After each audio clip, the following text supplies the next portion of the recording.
Yes, students, as per the topic, the next topic is advantages. ठीक है, अब हमने नेक्स्ट टॉपिक जो है वो एडवांटेजेस ऑफ अकाउंटिंग करना है। हमारा नेक्स्ट टॉपिक है एडवांटेजेस ऑफ अकाउंटिंग।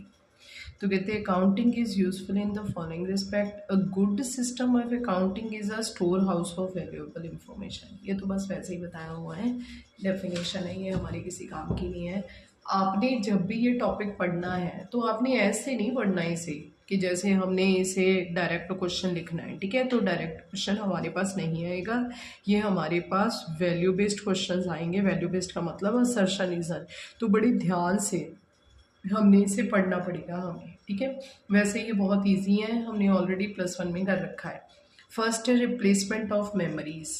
जो हमारा अकाउंट्स है वो हमारी मेमोरी को रिप्लेस करता है, हमें याद करवा देता है। जैसे कि हमें पता है कि ह्यूमन बींग्स जो होते हैं वो बड़ी जल्दी भूल जाते हैं हर एक बात को, पर जब आपने ये सारा सिस्टमेटिक रिकॉर्ड रखा होगा तो ऑब्वियसली आप कभी भूलोगे ही नहीं। देखो, अब अकाउंट जो हमारे बिजनेसमैन होते हैं उनकी थाउजेंड्स ऑफ ट्रांजेक्शन्स होती हैं फॉर एवरी डे, हर एक दिन के लिए। तो अब एक एक ट्रांजैक्शन को याद करना तो पॉसिबल नहीं है कि मैंने किससे कितने पैसे लेने हैं, किसको देने हैं। तो ये कौन हेल्प करता है हमारी रिमाइंड करवाने के लिए? हमारे अकाउंट्स। कितने human memory has limited capacity to store every business transaction in mind. Therefore, the need arises to record every transaction in a different books of accounts. Accounting helping keeping a systematic and permanent record of business which may refer from time to time. ठीक है, तो human की जो memory है उसकी capacity बड़ी limited होती है स्टोर करने की एवरी बिजनेस ट्रांजेक्शन्स। ठीक है, there for the need arise. अब नीड जरूरत जो है वो अराइज होगी है रिकॉर्ड करने की हर एक ट्रांजैक्शन को डिफरेंट बुक्स ऑफ अकाउंट्स में। तो अकाउंटिंग इसी चीज़ को क्या करती है, सिस्टमेटिक और परमानेंट रिकॉर्ड रखती है अपने पास, ताकि टाइम टू टाइम हमें क्या करवाया जा सके, रिमाइंड करवाया जा सके।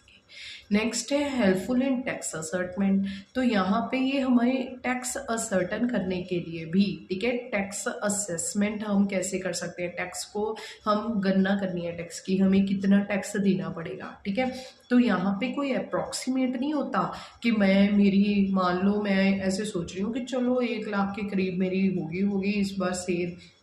उसका अगर मैंने 5% भी देना है, ठीक है ना, तो चलो मैं नियर अबाउट टू इतने पैसे दे देती हूँ। ठीक है, तो यहाँ पे अप्रॉक्सीमेट नहीं होता, ठीक है, यहाँ पे एग्जैक्ट होता है। ठीक है, तो एग्जैक्टली हमें जो हमारा टैक्स असेस करने में कौन हेल्प करता है, हमारा अकाउंट्स हेल्प करता है। तो देखो, in most of the cases business is required to pay income tax. ज़्यादातर बिजनेसेस में इनकम टैक्स देना पड़ेगा, value added tax, excise duty to the government. पर आजकल तो ये खत्म हो गया ना, आजकल तो जीएसटी आ गया इसकी जगह। ठीक है, पर the fixation of tax liability is done on the basis of accounts books. ठीक है, पर आपने जो फिक्स करना है कि हमें कितना टैक्स देना पड़ेगा, तो वो हमें कौन हेल्प करता है, हमारा अकाउंट्स हेल्प करता है असेस करने में। तो कहते हैं in the absence of proper record of business. पर अगर ये रिकॉर्ड प्रॉपर ना हो, जो भी आपने टैक्स देना है, ठीक है, concern tax authority may do tax assessment according to the own judgement. पर अगर आपके पास एग्जैक्ट ना हो, इंफॉर्मेशन अप्रॉक्सीमेट हो, तो वो अपने अकॉर्डिंग टू लेंगे। तो वो ज़्यादा भी हो सकता है, कम भी हो सकता है। तो अकाउंट्स अगर आपने प्रॉपर मेंटेन कर रखा है तो ये हमें हेल्प करता है हमारा एग्जैक्ट टैक्स असेस करने में। नेक्स्ट है प्रिवेंट फ्रॉड्स। ये हमें फ्रॉड से भी बचाता है। जैसे कि देखो, कई बार क्या होता है, बड़े डिसऑनेस्ट एम्प्लॉयज़ होते हैं, बीच में से पैसा जो है वो गड़बड़ कर देते हैं। ठीक है ना, एम्बल्समेंट हो जाती है कैश की। तो अगर आपके पास अकाउंट्स का प्रॉपर सिस्टमेटिक रिकॉर्ड है, हर एक ट्रांजैक्शन, हर एक बिल जो है, ठीक है, आपने संभाल के रखे हुए हैं, तो ऑब्वियसली कोई फ्रॉड आपके साथ नहीं होगा।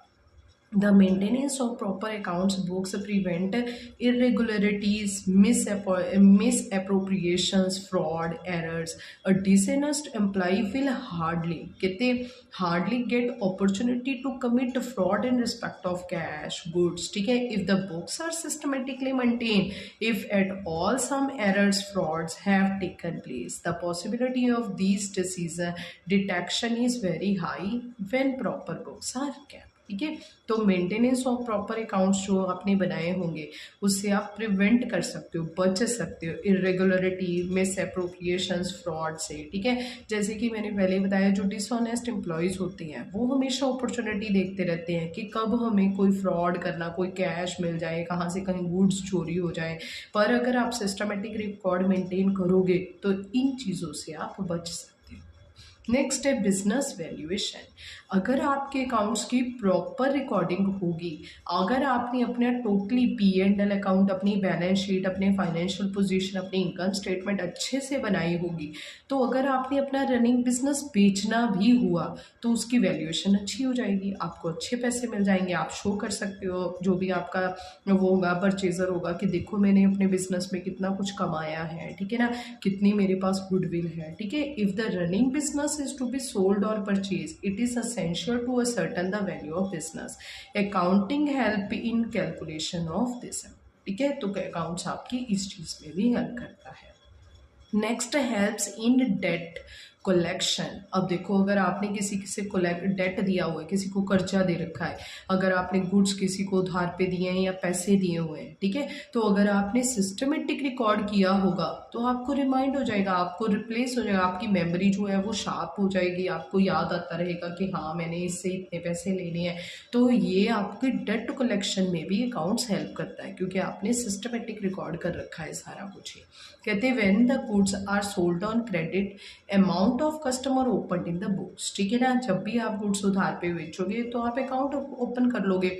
Proper recording help to know how much goods have been sold on credit to various customer, how much is cash received from them, और finally how much is due from them, ठीक है। तो यहाँ पे हम रिकॉर्ड बनाएंगे, फिर लिखेंगे कितने पैसे उनके पास से आ गए हैं और कितने पैसे आने वाले हैं, ठीक है। और सिस्टमेटिकली हम उनसे पूछते हैं, ठीक है, कि हमने और हम ये भी लिखते हैं कि कब तक वो पैसे दे देंगे।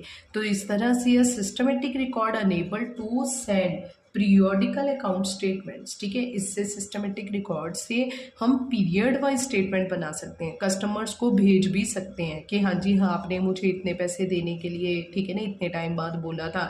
तो पीरियोडिकली स्टेटमेंट महीने बाद उनके पास भेज सकते हैं, 2 महीने बाद।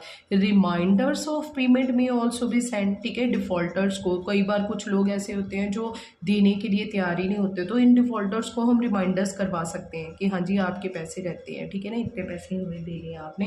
Who are irregular in making payments, ठीक है, जो डिफॉल्टर्स जो इरेगुलर होते हैं तो उनको हम रिमाइंड भी करवा सकते हैं, पर अगर हमारे पास सिस्टमेटिक रिकॉर्ड होगा तभी हम ये सारा कुछ कर सकते हैं ना।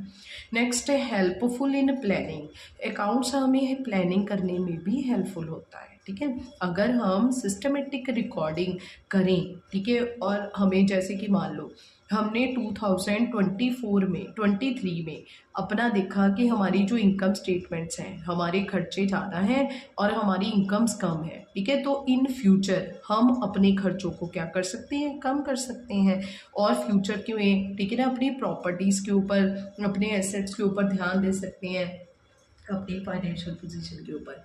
And efficient management always plan for the future targets, ठीक है।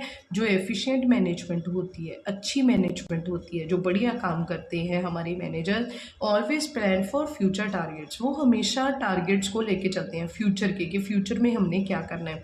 What will be the plan for production, purchase of goods, sales, marketing of goods, advertisement, acquisition of fixed assets in the next accounting period. तो वो ये सारा कुछ लेके चलते हैं।